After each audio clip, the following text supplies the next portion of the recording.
Hey everybody, I'm the Conservative Nerd. Today I kind of want to get into reviewing some indie books. I'm going to review those Atari books that came out that kind of caught my eye as something different. Before I do that, I just want to say I watch a lot of other videos like I'm sure everybody does, and I just do this for the fun.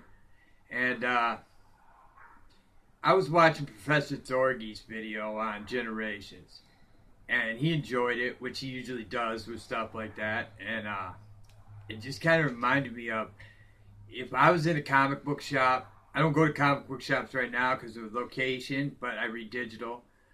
Uh, if I was in a comic shop and Professor Thorgy there's two types of people you meet in a comic shop, two types of guys you might talk to, or girls, and one's the type that recommend books that you know you don't want to read, and the other's the type that recommend books that you end up loving, that have the same type of thought as you.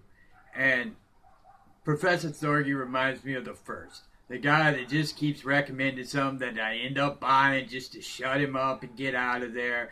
And I know it's terrible and I'm not going to like it, and I usually don't. The other type would be like, to me, Captain Frugal would be the type of guy. If you haven't seen his videos, watch him. But Captain Frugal would be the type of guy that if I ran into a comic shop, we'd talk for like an hour and a half and we'd recommend a lot of good books to each other. And I'd be mad because I was going to get in and out of there, but I ended up talking to this guy for like an hour and a half because he has the same type of book taste as I do. But Professor Thorgy is the total opposite. I really think that the people that watch this don't even read comics or aren't going to read Generations because, I mean, he loved it. And not nothing against Professor Thorgy. I don't know the guy. He could be a great guy, but I his taste and my taste are way on the other side of the spectrum. Now, with that being said, let me review some books. And if you're a Professor Thorgy fan, you might want to ignore my reviews because we don't see eye to eye on comics.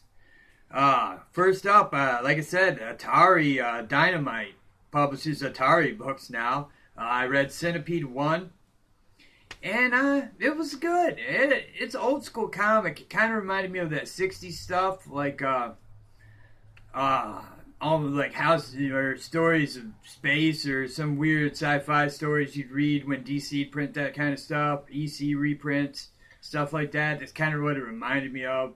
It's just one guy left. The centipede reigned apocalypse on their planet, and he's the last surviving member.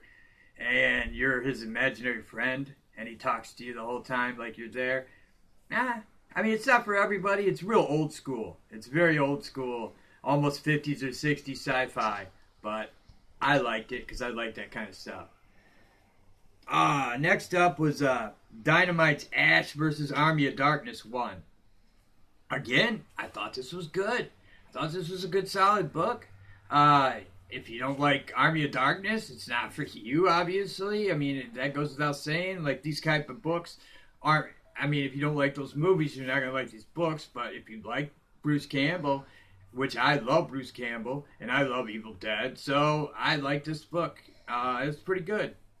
He's a high school teacher in this one, and it's kind of fun, and it has that Bruce Campbell style dialogue, so it's a good solid book. I'd pick it up if you like Evil Dead.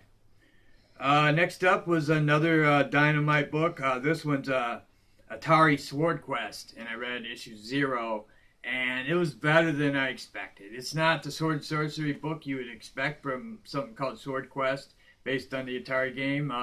It's more like this guy who was totally into Sword Quest, and they didn't do the last cartridge, and he didn't get to find the sword and solve the puzzle, and you were supposed to win a real sword, which was true. This is all true from Atari, and they never did it, so this guy's going to go and steal the sword. So it's set in modern day, and it was different, but I give it a readable. I didn't think the art was great or nothing, and I wasn't super into it, but if you were into the Sword Quest stuff, you probably like it more than I did, so I gave it a readable. Next up, I read Valiant's Faith, and if you don't know what Faith is, she's the fat superhero.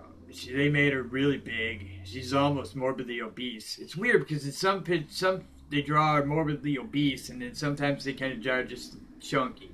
So, like, she got kind of fluctuates in weight, but it's better than I expected. I really expected that Marvel type of fat shaming and trolling and just that kind of stuff. But no, they handled it. They handled it way better than Marvel would have handled it.